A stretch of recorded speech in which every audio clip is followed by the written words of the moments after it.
Ustedes habrán escuchado que yo soy Carlos Sánchez Berzaín, soy abogado, político, politólogo, tengo unas cuantas maestrías en ciencia política, en sociología, he sido secretario ejecutivo de un partido, 5 veces ministro, parlamentario, jefe de la oposición, ahora soy un exiliado político y soy, además de eso, profesor universitario y abogado, doctor en leyes. Entonces, mucho gusto conocerlos. Tengo el altísimo honor de, una vez al año, reunirme con los alumnos de la maestría de la Universidad de Salamanca, por invitación de nuestro querido amigo Jorge Santiago Barnés, para hablar un poco de política con gente que sabe de política. Me han pedido que en esta ocasión toquemos un tema que han titulado ¿Cómo analizar la política en América Latina? Entonces, para desarrollar esto, que va a ser básicamente una charla muy breve de media hora y una provocación a ustedes para que discutamos, para escuchar sus ideas y para que con toda libertad expresen acuerdo, desacuerdo, discrepancia o enriquezcan las ideas que les voy a dar. Hay que empezar diciendo que para analizar la política y para hablar de política, lo primero que hay que hacer es un análisis de la realidad objetiva. Corresponde entonces hacer hincapié en que vamos a mirar la realidad objetiva de América Latina. Y para eso simplemente recordar que América Latina o Latinoamérica es una región del continente americano que está definida como el conjunto de países que tienen o que provienen de las 3 lenguas romances, que son el castellano, el francés y el portugués. Por eso somos latinoamericanos. O sea que en la América Latina puede inclusive entrar Quebec, que es una población absolutamente francesa, pero que en general en términos políticos se entiende América Latina por todo el territorio y la población que hay debajo del río Bravo, incluidos los países del Caribe que no son anglosajones. En ese espacio territorial es donde vamos a fijar nuestra observación. ¿Por qué yo parto de la premisa de que para hacer cualquier análisis, cualquier cuestión de carácter político hay que mirar primero la realidad objetiva? Y soy redundante en decirles realidad y objetiva, porque trato de fijar la idea de que deberíamos hacer una observación lo más empírica posible de lo que son los datos y los resultados reales que nos está brindando un determinado momento histórico. Si ustedes no son objetivos en esa observación, pueden escribir grandes novelas, pueden escribir muy buenos guiones, pueden escribir comentarios importantes, pero política no van a hacer. O sea, no van a poder obtener un resultado adecuado en un análisis político si es que no parten de la realidad objetiva como es. Les convenga o no les convenga, sea buena o sea mala, tienen que ser objetivos en esa observación. Dicho esto, ¿cuáles son los parámetros que vamos a utilizar para mirar a Latinoamérica, para hacer esta observación, este análisis de la política en América Latina? Podríamos utilizar varios parámetros, voy a citar algunos. Por ejemplo, observar América Latina, analizar la política de América Latina a partir de las derechas y las izquierdas. Hay mucha gente que lo hace todos los días. Ustedes van a escuchar en sus países, en la prensa internacional, en la prensa nacional, gente diciendo que la derecha, que la izquierda.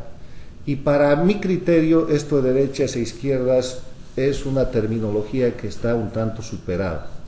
Que en el mundo del siglo XXI, en un mundo en el cual los que se dicen políticos de derecha tienen que llegar al poder y cuando llegan al poder tienen que dictar y ejecutar medidas cada vez más sociales para sostenerse en el poder y para poder pensar en la renovación democrática de ese poder, y la gente que viene de la izquierda tiene que observar parámetros de economía que les den un fundamento sólido económico, tienen que respetar la libre inversión, el capital privado, la propiedad privada, la libre contratación y parámetros que antes pertenecían a la satanización de la derecha o del neoliberalismo. Hay una confusión absoluta. Pongamos un ejemplo. Chile. Chile ha estado gobernado por casi 20 años por los gobiernos de izquierda de la Concertación. Y económicamente es un país absolutamente abierto, progresista, con inversión, con tratados de libre comercio. En los cánones tradicionales, la pregunta es: ¿qué izquierda es esa? El Brasil, el Uruguay, son gobiernos de izquierda. Y son gobiernos de izquierda que cada vez quieren más inversión, quieren más mercado, quieren más desarrollo económico, y que, sin embargo, no por eso tienen una denominación o se dejan de dar esa denominación. Por eso yo digo, esto de las derechas y las izquierdas está desfigurado por la realidad objetiva. Puede ser una buena manera de hacer campaña política o una buena manera de identificar a alguna gente que es más social o que tiene una preferencia por el área de la economía, o por de dónde proviene el candidato. Obviamente un Lula es más un candidato de izquierda o una Dilma Rousseff es una más candidata de izquierda que el actual presidente Piñera de Chile, que es un empresario privado exitoso. Pero insisto, para mí eso de derechas e izquierdas, hablando en términos estrictos de análisis político, es un término deformado, un término superado, que aunque sea utilizado no serviría para hacer un análisis de la política en América Latina. Bueno, aparte de que usted que está superado izquierda y derecha, ¿también considera que está superado una terminología como socialdemocracia, liberales? No, te estoy hablando de derecha e izquierda, eso, derecha e izquierda. Yo creo que es una terminología, insisto, lo de derechas y lo de izquierdas, deformada además.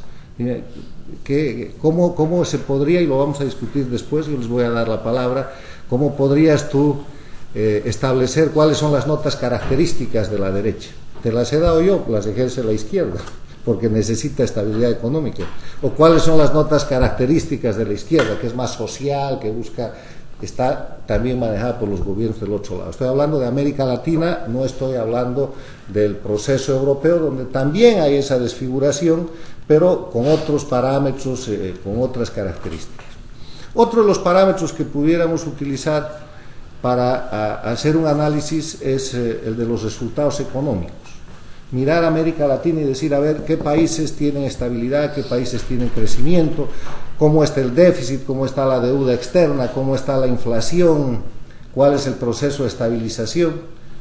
Pero me temo yo que sería un parámetro incompleto, es una parcialidad.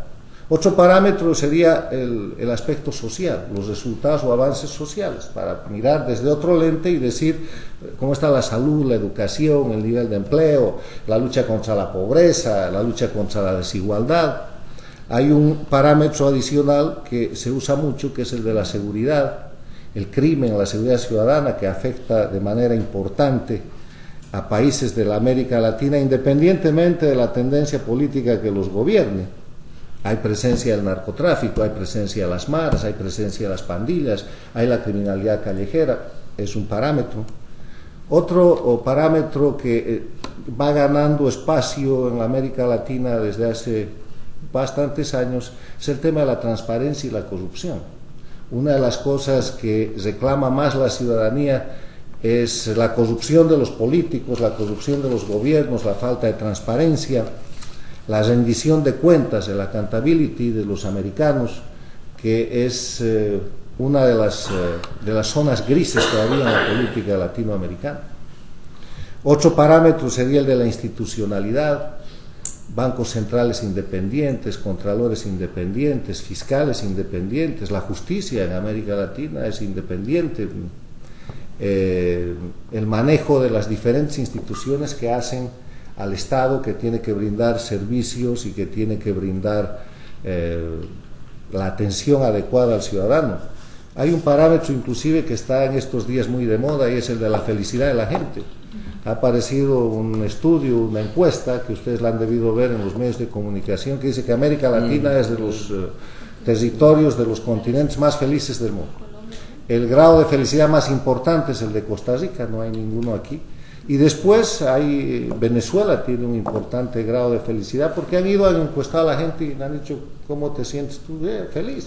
Sí, ahora, 2007 era, creo que el primer país que era el más feliz en ese momento. Bueno, habrán sido los que pagaron la encuesta ese año, pero en todo caso no es un parámetro científico, porque la felicidad para una persona pobre, desempleada, puede ser encontrar empleo, poder tener un ingreso fijo. La felicidad para un joven puede ser no trabajar y divertirse.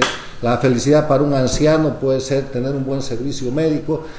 Les he descrito una serie de elementos, una serie de parámetros a los que podríamos agregar la libertad de prensa, la libertad de expresión, el respeto a los derechos humanos, y si vamos por grupos sectoriales, minoritarios, el respeto a grupos de minoría, el respeto a las mujeres, el respeto a la niñez, una cantidad de cosas que me lleva a plantearles a ustedes que la mejor manera de hacer un análisis de la política en América Latina es tomar un parámetro con el que yo creo que todos tenemos que estar de acuerdo, que además engloba todos estos elementos que les he dado y otros más, y es el parámetro de la democracia. Tratar de analizar lo que es la América Latina en función de la democracia, y para no estar en discusiones respecto a qué es la democracia o qué se entiende por democracia, porque hay tantas definiciones para aquello, lo mejor es tomar como marco de referencia la Carta Democrática Interamericana que ustedes conocen. Esa Carta Democrática, que fue aprobada, firmada y está ratificada por todos los países de América Latina y de las Américas, incluyendo Estados Unidos y Canadá, tiene cerca de 12 o 13 años de cumplimiento, de ejecución, y lo que hace la Carta Democrática Interamericana, que además tiene como valía el ser un instrumento legal vigente, es ley para todos los países de las Américas y por lo tanto de la América Latina. Esa carta empieza declarando en su artículo primero que los pueblos de América tienen derecho a la democracia y sus gobiernos la obligación de promoverla y defenderla. Y aunque no da una definición de democracia, el artículo tercero de la Carta Democrática Interamericana sí da un enunciado de los elementos esenciales de la democracia. Y ustedes saben que un elemento esencial es aquel elemento que, si se quita de la cosa o de la institución o de la situación que se describe, al ser esencial, la cosa desaparece.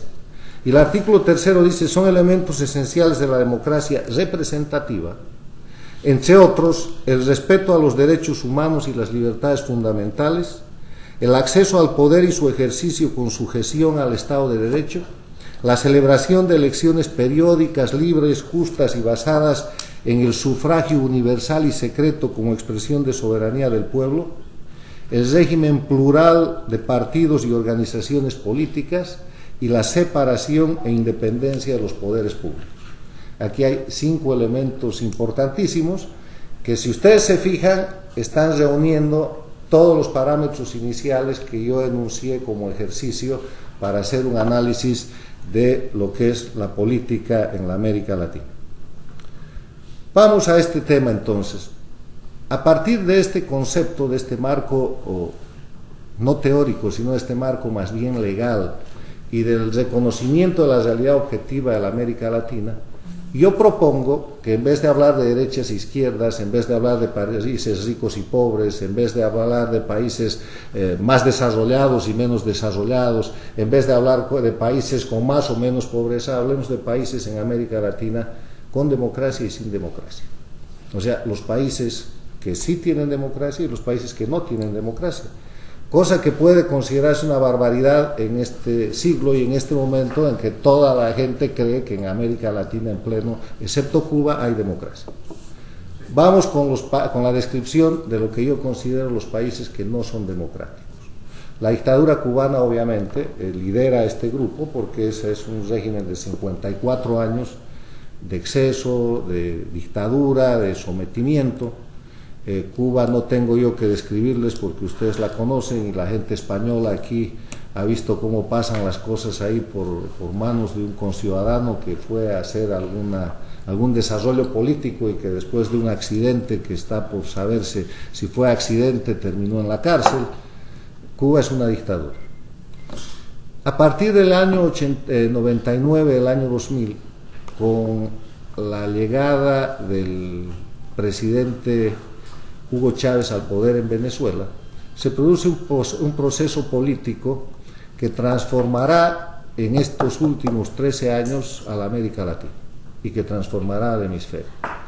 Chávez hace una alianza con Castro, se forma el proyecto que en principio se llamó Proyecto Bolivariano, después le llamaron Proyecto Alba, después le agregaron el nombre del socialismo del siglo XXI, y empieza un proceso primero de ruptura institucional, acusando a los partidos políticos, acusando a los viejos líderes políticos en Venezuela. Se cambia la constitución y después viene algo que se iría a convertir casi en regla de este tipo de regímenes, que es la reelección con cualquier pretexto indefinida del líder, del presidente, del caudillo, del dirigente principal.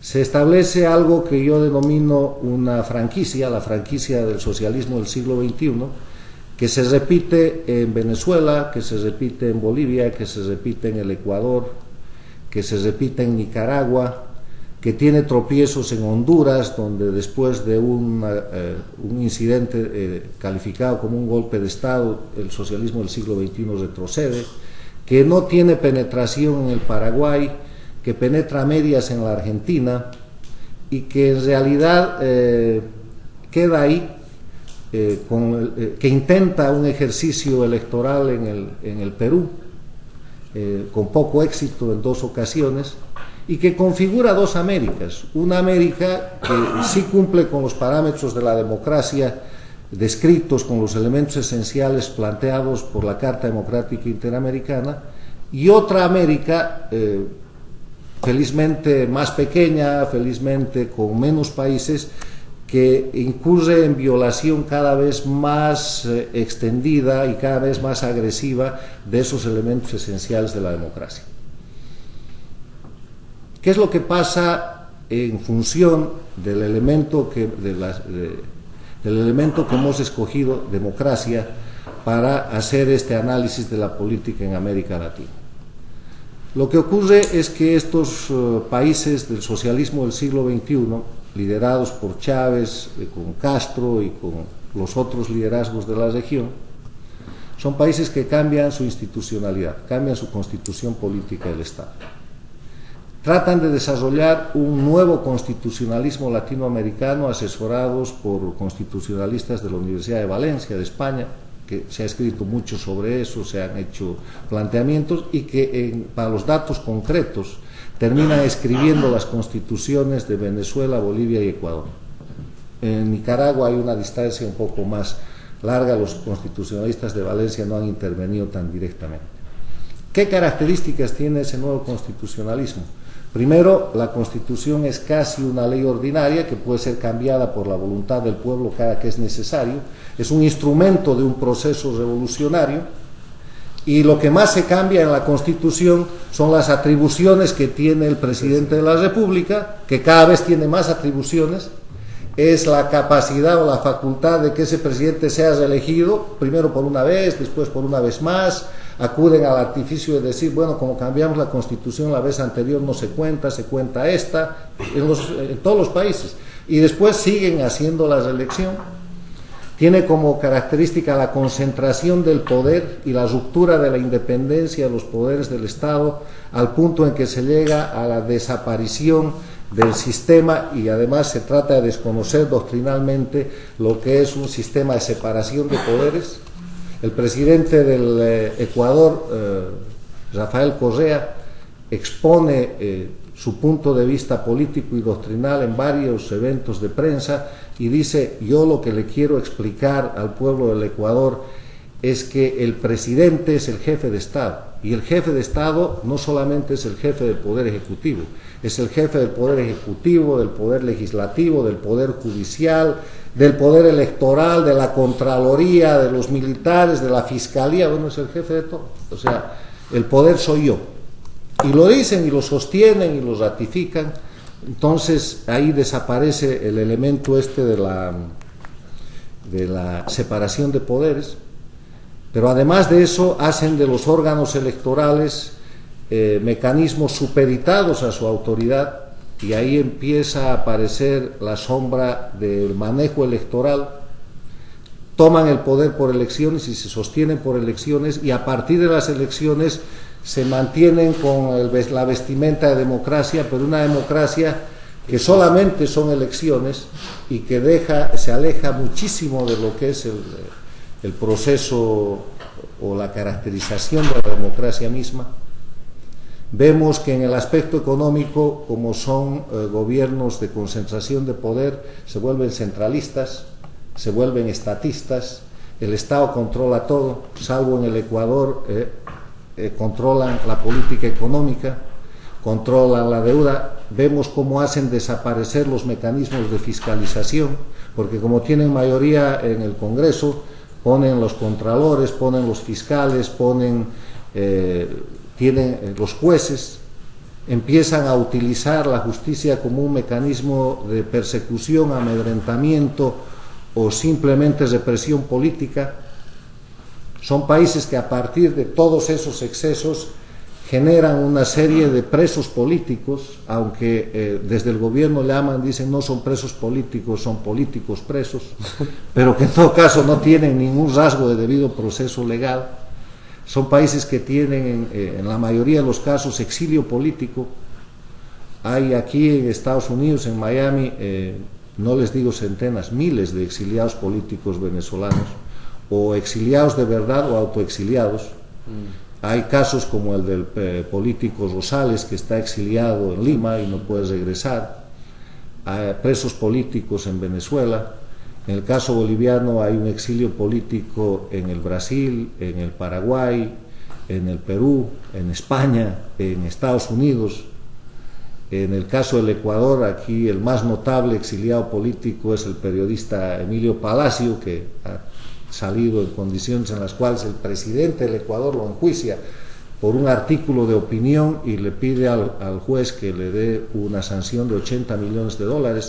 El juez termina dando una sanción de $40 millones a favor del presidente, y el presidente perdona esa cantidad de dinero, más por la campaña internacional que le era muy adversa que por la situación legal en sí misma. En la Argentina hay un proceso de persecución política judicializada contra medios de comunicación como el Clarín. Hay una intervención de algunos niveles de la justicia, la presión es más tenue, hay todavía una institucionalidad más fuerte. Entonces vemos un conjunto de países que desde el punto de vista de los derechos humanos, que desde el punto de vista de las libertades, la libertad de prensa está totalmente acotada.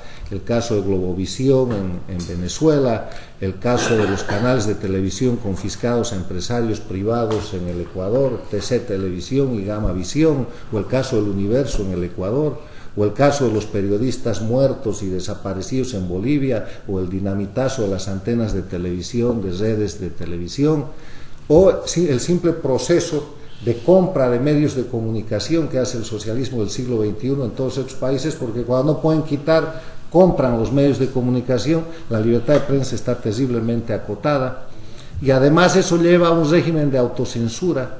Ayer nosotros teníamos un coloquio en el Inter-American Institute for Democracy, donde recibimos al periodista ecuatoriano Jorge Ortiz, un gran presentador de televisión por casi 30 años. Hoy día no tiene trabajo, porque el canal que le dé trabajo no tiene propaganda, y como el Estado es el contratista más importante de la propaganda, este señor está desempleado. Escribe en algún periódico, en alguna cosa, y la gente que quiere seguir un poco teniendo empleo y apareciendo en este tipo de países en temas de prensa, desde el lado empresarial y desde el lado periodístico están obligados a una discreta pero razonable autocensura. Ahora, si ustedes miran el tema desde el punto de vista económico, el único país del Pacífico en la América que no tiene tratado de libre comercio con Estados Unidos es Ecuador. Hasta Nicaragua tiene tratado de libre comercio y lo aprovecha muy bien.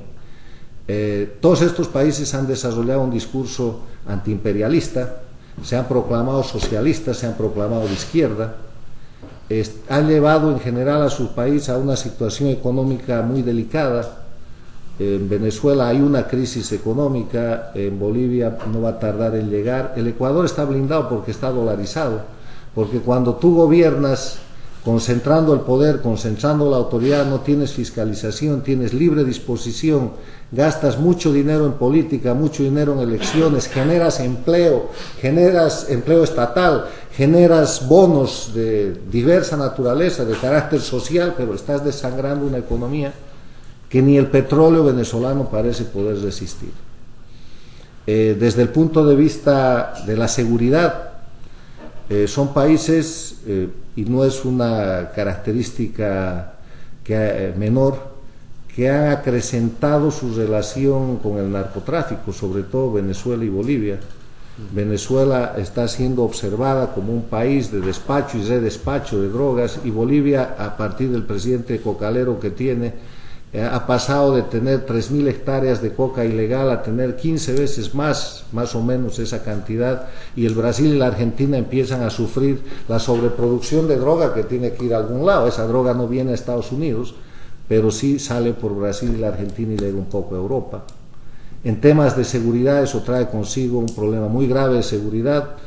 Yo conozco esto por lo que se lee, por lo que se dice, pero los parámetros de seguridad en Venezuela, Bolivia, Ecuador no son los mejores. Me dirán ustedes, pero México también, y El Salvador también, y países de Centroamérica también tienen problemas de seguridad. Sí, señor.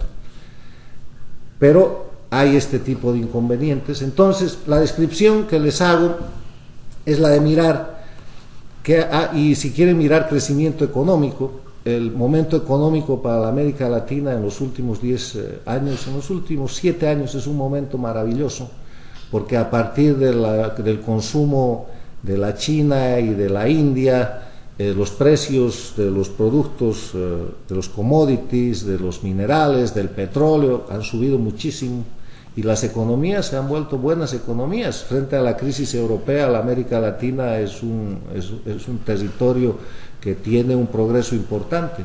Pero si ustedes miran el 8 o 9% de crecimiento del Perú, versus la crisis que hay en Venezuela, versus un 1,5% o un poquito más de crecimiento poco claro que se presenta en Bolivia, o si ven el desarrollo petrolífero o petrolero de Colombia, que hace 10 años tenía la misma producción que el Ecuador y hoy día produce 3 veces más petróleo que el Ecuador, y el Ecuador sigue produciendo lo mismo que hace 10 años. Si ven la inversión externa que han podido traer los países de la América Democrática, que han podido llevar a sus territorios, y ven las nacionalizaciones en el otro lado que se producen o en Venezuela o en Bolivia o en el Ecuador, y además el anuncio de los gobernantes de esos países que el nacionalizar es un derecho político que a ellos les asiste y que lo pueden producir en cualquier momento, van a ver que la diferencia entre países democráticos y no democráticos no solamente es política, no solamente es económica, pero que la podemos resumir en un concepto, que es el concepto de la previsibilidad. Cuando en un país hay democracia y se respetan leyes, se respetan derechos, se respetan instituciones, se respetan libertades, es un país previsible. Sabes cuándo va a haber elección, sabes que la Constitución no va a cambiar, sabes que en la próxima elección o en la subsiguiente el presidente se tiene que ir y se va a ir. Sabes que vas a elegir un contralor de la República cada 6 o 8 años, que vas a tener un fiscal, sabes cómo van a venir los jueces, sabes que si un juez prevarica o administra mal la justicia lo puedes denunciar. Hay en general un mecanismo de control de constitucionalidad. Si tienes bienes, tienes propiedad o tienes inversión, sabes que puedes, en protección de tu inversión, acudir a una autoridad, a un juez que va a ser más o menos imparcial y que te da algún grado de seguridad. Previsibilidad. Y los otros países, los no democráticos, son los países donde un poco todo lo posible es imposible y todo lo posible es todo lo posible es imposible y todo lo imposible es posible. Son países imprevisibles, donde ya ahora más o menos se piensa que obviamente Evo Morales no puede, pero el 2014 en la elección se va a reelegir, como lo ha hecho Correa, que la próxima elección Correa ya no se podría reelegir, pero va a haber un cambio constitucional y el pueblo lo va a aclamar y va a haber un referéndum o alguna cosa que cambie ¿no? esa constitución y se va a reelegir. El presidente Chávez se acaba de morir cuando estaba reelecto para cumplir 20 años de mandato, al término de los cuales seguramente con buena salud se hubiera podido reelegir. Entonces, yo les planteo este parámetro de países democráticos y no democráticos para dar una ojeada a lo que es la política en América Latina. Y en función de eso ustedes pueden ver lo que es la dirigencia, lo que son las campañas políticas, lo que es el ejercicio de la política, lo que es el ejercicio de la prensa, lo que es el ejercicio de cada una de las profesiones a la que ustedes están dedicados. En los países democráticos hay un ambiente mucho más grande, mucho más favorable, mucho más previsible para que todos ustedes desarrollen su actividad. Si quieren ser diputados, si quieren ser alcaldes, si quieren ser concejales, si quieren ser asesores electorales, si quieren ejercer la prensa, si quieren ser abogados, en los países en democracia tienen espacio. En el otro lado, la abogacía prácticamente ha desaparecido porque se ha roto con la colegiatura independiente. Los abogados, en vez de enjuiciar, ahora son enjuiciados. Gran parte de los exiliados son abogados, gran parte de los presos son aquellos. Lo que tienes que hacer es ser juez o fiscal, pero tienes que responder a lo que el gobierno pida en determinados asuntos. La ley ya no Entonces, esta es la descripción que yo les hago de las Américas. ¿Qué es la buena noticia? La buena noticia es que los países no democráticos son una minoría. Si ustedes miran el territorio, la población, el número de países, van a ver que en América Latina hoy día son más los países exitosos. México es un país exitoso, Colombia es un país exitoso, Panamá es un país exitoso, Costa Rica es un país exitoso, El Salvador es un país exitoso, Chile es un país exitoso, el Perú es un boom, el Uruguay es la Suiza latinoamericana, el Brasil está ascendiendo a niveles de ser un país del primer mundo, está entre los grandes, el Paraguay es un país exitoso. No quiero dejar de mencionar a nadie, pero para no enumerar los países exitosos, les quiero decir que los países en crisis, o con crisis muy próximas, crisis económicas, crisis políticas, crisis sociales, crisis de seguridad, crisis de Estado, son los países que agarraron la bandera del nombre que le quieran poner, socialismo del siglo XXI, ALBA, proyecto bolivariano, la bandera no democrática. La bandera de poner al líder o al individuo por encima de la ley, porque la democracia es fundamentalmente el Estado de Derecho, el gobierno de las leyes, y el momento en que un individuo, cualquiera sea, se pone por encima de la ley, se acabó la democracia. Y ustedes pueden recordar innumerables discursos del presidente Chávez, del presidente Correa o de Evo Morales, el que más me acuerdo es el de Evo Morales, que declara a la prensa y le dicen, pero esto es ilegal, dice, pero no importa, yo le meto nomás y después los abogados lo arreglan. Y ya me harán alguna ley para que esta cosa se arregle. Bueno, entonces en el le meto nomás se terminó la democracia y se terminaron las garantías, la seguridad de futuro y la forma de vida de la gente. Reitero y vuelvo a la buena noticia, la mayoría de los países de América Latina van bien, y estos países que están entrando en crisis o que van a entrar en crisis, Venezuela ya es un país en crisis, tiene una crisis política muy seria, producida entre otras cosas por la muerte de su líder y caudillo, el presidente Chávez, por una sucesión llena de sombras y de cosas oscuras y de cosas que están todavía por verse, por aclararse y por pasar. Tiene una devaluación, tiene una crisis económica, tiene una crisis de seguridad. Los otros países van a seguir, porque donde no hay transparencia, donde no hay previsibilidad, donde hay personas por encima de la ley, de nuevo, no hay posibilidad sino de crisis. Entonces, mi análisis, para concluir, de la América Latina, es que políticamente la América Latina va más bien que mal, pero mucho más bien que mal. Es un área en crecimiento, es un área en fortalecimiento de la democracia, Es un área en la cual hay muchísimas dificultades, sigue habiendo pobreza, sigue habiendo desigualdad, pero curiosamente en los países que han elegido el camino de la no democracia no se ha superado la pobreza más rápidamente que los que sí. El Perú ha cerrado mucho más rápidamente la brecha de desigualdad que Venezuela o que Bolivia. El Uruguay ha avanzado muchísimo más en la derrota de la pobreza que cualquiera de estos otros países. O sea que respetando la ley, respetando la institucionalidad y respetando la democracia, además se marcha mucho más rápido, incluso en los parámetros sociales de los cuales se quieren abanderar los dirigentes o los proyectos políticos que no respetan la democracia. Esa es la América Latina como yo la veo a futuro. Yo creo que terminando este decenio, estamos en el 2013 y bastante antes de terminar el decenio, el llamado socialismo del siglo XXI será en América Latina y en el mundo una visión de un pasado que trajo conflictos. Tendremos a los países, a todos los países en el rumbo de la democracia, incluida la Cuba que hoy día está dictatorial, y tendremos un proyecto continental basado más en principios y valores universalmente reconocidos, que son estos que hemos venido manejando y que ustedes conocen: libertades, derechos humanos, ejercicio de las posibilidades de desarrollo del individuo, con una presencia importante del Estado, pero con un ejercicio de la libertad que esté fundamentado en el respeto esencial a la ley. Esa es mi opinión. Abrimos el debate, siéntanse libres de opinar, de estar en desacuerdo, de mejorar el planteamiento que les he hecho. No es esto una tesis cerrada, esta es una tesis en desarrollo, porque como en toda materia social las cosas cambian, pero este es un desarrollo de más de 10 años.